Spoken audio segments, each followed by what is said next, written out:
For each loop का मतलब है कि इसका काम होता है किसी एरे के एलिमेंट को एक्सेस करने के लिए ये इस्तेमाल किया जाता है। यहाँ पर आपका फॉर ईच लूप का सिंटेक्स दिया होता है। सबसे पहले आप फॉर ईच कीवर्ड लिखना होता है, उसके बाद आप पैरेंथेसिस में वेरिएबल बनाते हैं और यहाँ पर आपका एरे नेम होता है। तो इसी एरे नेम के एलिमेंट को इस वेरिएबल नेम की मदद से एक्सेस किया जाता है।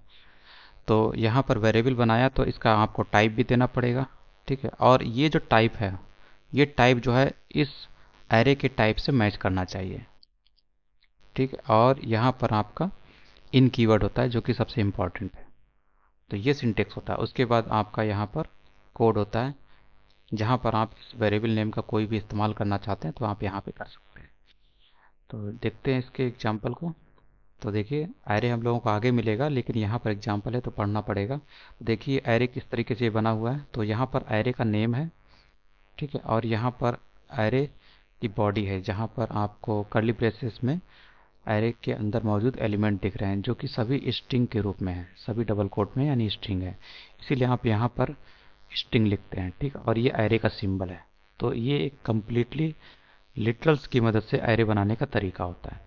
अब इस एरे के अंदर जो एलिमेंट हैं, ये जो अ, पड़े हुए हैं, स्ट्रिंग पड़ी हुई, इनको आप कैसे एक्सेस करेंगे। तो इसके लिए हम लोग फॉर ईच लूप का इस्तेमाल किए और पैरेंथेसिस में देते हैं, एक वेरिएबल बनाते हैं। वेरिएबल का टाइप क्या रखेंगे, स्ट्रिंग रखेंगे, क्योंकि कार में जो एलिमेंट पड़े हुए वो भी स्ट्रिंग है, इसलिए आपको यहाँ पर भी स्ट्रिंग लिखना पड़ेगा इस वेरिएबल के लिए, ठीक है। उसके बाद आप यहाँ पर इन कीवर्ड लिखते हैं और यहाँ पर उस एरे का नेम लिखते हैं जिसके एलिमेंट को एक्सेस किया जाना होता है। तो यहाँ पे कार्स लिखा हुआ है। अब ये क्या काम करेगा, ये जो वेरिएबल है ये इस कार्स के अंदर मौजूद एलिमेंट को वन बाई वन एक्सेस करता रहेगा और इसको आप यहाँ पर इस्तेमाल भी कर सकते हैं, जैसे कि यहाँ पर प्रिंट कराने का काम किया जा रहा है, ठीक है। तो पहली बार में आई जो वेरिएबल है उसमें ये वाली वैल्यू स्टोर होती है, ठीक है। उसके बाद इससे इसको प्रिंट करा लिया जाता है।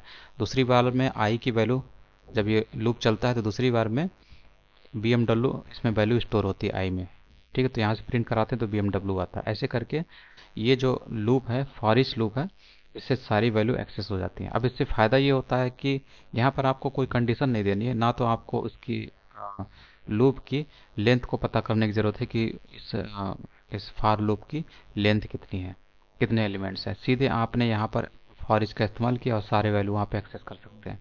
आपको इस फॉर लूप के एलिमेंट की संख्या जानने की ज़रूरत नहीं है आपको, ठीक है। और यहाँ पर आपको कोई काउंटर भी इस्तेमाल करने की ज़रूरत नहीं पड़ी, जैसे इंक्रीमेंट डिक्रीमेंट करते थे काउंटर को, तो जैसे फॉर लूप में करते थे वो भी आपको यहाँ पे करने की ज़रूरत नहीं है। फॉर इस लूप का सिंपली यही ज़्यादा फ़ायदा होता है। आपको यहाँ पर इसका जो इंडेक्स है उसको भी एक्सेस करने की यहाँ पर ज़रूरत नहीं पड़ी, क्योंकि सीधे आपने वेरिएबल का इस्तेमाल किया और उसमें सारी वैल्यू, जो कार्स एरे है इसके सारे एलिमेंट को, वैल्यू को एक्सेस कर लिया, करके रख लिया, ठीक है। तो यहाँ पर आप प्रिंट करा रहे हैं इसकी वैल्यू को। तो फॉर ईच लूप एरे के एलिमेंट को एक्सेस करने के लिए इस्तेमाल किया जाता है। और यहाँ पर जाकर आप एडवांस पढ़ सकते हैं। ये सीधा सीधा एग्जाम्पल था, एक छोटा सा एग्जाम्पल। उसके बाद है ब्रेक एंड कंटिन्यू। तो ब्रेक एंड कंटिन्यू का मतलब ये होता है कि आप जब फॉर लूप चलाते हैं या डू वाइल लूप चलाते हैं या वाइल लूप चलाते हैं, तो आप देखते हैं कि पर्टिकुलर कंडीशन जब रीच हो जाती है, पहुंच जाती है, उसके बाद ही वो लूप ब्रेक होता है, या फिर कंडीशन जब फॉल्स होती है उसके बाद ही लूप ब्रेक होता है। लेकिन आप चाहते हैं कि समय से पहले एक पर्टिकुलर आइट्रेशन पे आप उस लूप को ब्रेक करना चाहते हैं, तो इसके लिए आप ब्रेक कीवर्ड का इस्तेमाल कर सकते हैं। या पर्टिकुलर आइट्रेशन पे आप कुछ ऐसा कहना चाहते हैं कि वो जो कोड पड़ा हुआ उस पर्टिकुलर आइट्रेशन पे वो रन ना हो, स्किप हो जाए, तो वहाँ पर आप कंटिन्यू का इस्तेमाल करते हैं। इस एग्जाम्पल को देख लेते हैं। तो देखिए इसने क्या काम किया। यहाँ पर ये जो फॉर लूप है, तो ये फॉर लूप इस कंडीशन के बाद ही ये फॉल्स होगा, ब्रेक होगा। लेकिन आप करना ये चाहते हैं कि आप आई की वैल्यू 4 पे इस फॉर लूप को ब्रेक करना चाहते हैं, कंट्रोल को फॉर लूप से बाहर ले जाना चाहते हैं।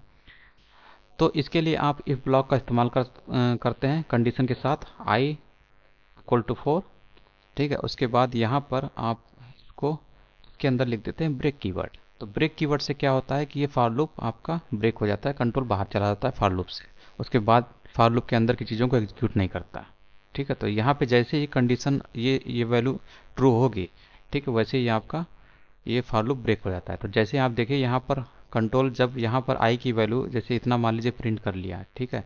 तो यहाँ आई की वैल्यू उसके बाद जब 4 होती है ठीक है, तो कंडीशन ट्रू होती है, 4<10 कंडीशन ट्रू ही अंदर कंट्रोल आया, और यहाँ पर फिर कंट्रोल आएगा और आई की वैल्यू 4 इससे टेस्ट होता है, तो ये कंडीशन हो जाती है ट्रू। ट्रू होती है तो कंट्रोल इस इफ़ की बॉडी के अंदर आएगा, इसको मिलेगा ब्रेक कीवर्ड। ब्रेक कीवर्ड मिलते ही ये फॉर लूप के बाहर आपका कंट्रोल चला जाता है।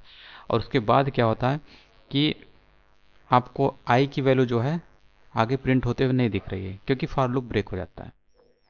ठीक है, तो ये होता है ब्रेक कीवर्ड का इस्तेमाल। मतलब पर्टिकुलर कंडीशन, पर्टिकुलर आइटरेशन पे आप फॉर लूप को ब्रेक करना चाहते हैं, तब आप इफ ब्लॉक के साथ इसका ब्रेक का इस्तेमाल कर सकते हैं। इफ ब्लॉक के अंदर आप ब्रेक का इस्तेमाल कर सकते हैं। ये छोटा सा कीवर्ड आप डाल सकते हैं किसी फॉर लूप के अंदर, आपको पर्टिकुलर आइटरेशन पे उसे उस फॉर लूप को ब्रेक करना है तो, और यहाँ पर आप कंडीशन देके ये कर सकते हैं।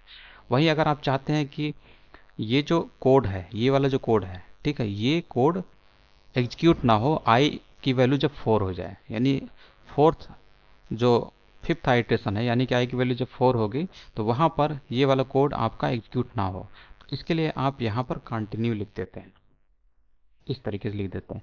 तो इससे होता क्या है, आपका जब कंट्रोल, ये कंडीशन जब ट्रू होती है, तो जो कंट्रोल जब यहाँ पर आएगा, तो वो सीधे जो है इस लाइन को देखते ही कंट्रोल सीधे यहाँ पे जंप करेगा, ना कि इसके बाद वो यहाँ पर आएगा इसको एग्जीक्यूट करेगा। ऐसा नहीं करता है, सीधे यहाँ से वो यहाँ चला जाता है।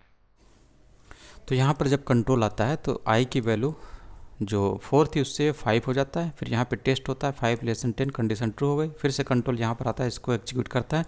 तो ये तो अब ट्रू होगा नहीं, क्योंकि ये तो कंडीशन वैसे ही एक बार ट्रू हो चुकी है। ठीक है, तो आई की वैल्यू अब 5 है, तो ये तो 5 4 के बराबर होता नहीं, तो ये तो फॉल्स ही रहेगा। ठीक है, लेकिन ये आपका नॉर्मल रूप से एग्जीक्यूट करता रहेगा हर एक आई की वैल्यू के लिए। तो आपको बस आई की वैल्यू 4 पे ये यहाँ पर आई की वैल्यू प्रिंट होते हुए नहीं दिखाई देगी, यानी कि आई की वैल्यू आपको 4 प्रिंट होते हुए यहाँ पे नहीं दिखाई देगी, बाकी सारी वैल्यू आपको दिखाई देंगी, यानी 0 से 3 दिखाई देगा और 5 से 9 तक दिखाई देगा। ठीक है, क्योंकि आपने यहाँ पर कंटिन्यू का इस्तेमाल किया, और ये बताता है पर्टिकुलर आइटेशन पे आई नंबर 4 पे जो कोड लिखा हुआ नीचे वाला, वहाँ पे कंट्रोल नहीं जाना चाहिए। ठीक है, उसको स्किप कर दिया जाना चाहिए, इसीलिए आप यहाँ पर कंटिन्यू इस्तेमाल करते हैं। तो यहाँ से कंट्रोल सीधे यहाँ पे जंप कर जाता है और आई की वैल्यू को ये प्रिंट नहीं करता। मतलब इवन आपका ये अगर कोड यहाँ पर भी लिखा हुआ है, मान लीजिए आप यहाँ पे लिख दीजिए, ठीक है, तो ये कोड भी आपका नहीं चलेगा, कंट्रोल इसको पढ़ते ही सीधे यहाँ पर जंप करता है। आप देखेंगे ये लाइन भी आपको यहाँ पे नहीं दिखाई देगी, बल्कि 0 से 3 उसके बाद 5 से 9 तक की वैल्यू दिखती है। ठीक है, तब भी नहीं दिख रही है, ये चीज़ होती है इसमें। तो यही कंटिन्यू का इस्तेमाल है यहाँ पर। तो ये चीज़ देखिए, यहाँ पर ये जो 4 नंबर की वैल्यू वो आपको नहीं दिख रही यहाँ से। ठीक है, क्योंकि आई की वैल्यू यहाँ पे 4 आनी चाहिए थी, नहीं दिख रही है, क्योंकि यहाँ से यहाँ पे कंटिन्यू का पढ़ा गया और सीधे कंट्रोल ने इस कोड को स्किप कर दिया और यहाँ पे जंप कर गया, उसने इस कोड को रीड ही नहीं किया। तो ये होता है कंटिन्यू का इस्तेमाल। पर्टिकुलर आइट्रेशन पर आप कोड को रन होना देना नहीं चाहते, स्किप करना चाहते हैं, तो वहाँ पर आप कंटिन्यू का इस्तेमाल करते हैं। उसी तरीके से वाइल लूप में भी आप कर सकते हैं। ये वाइल लूप का दिया एग्जाम्पल, इसको समझ लीजिए।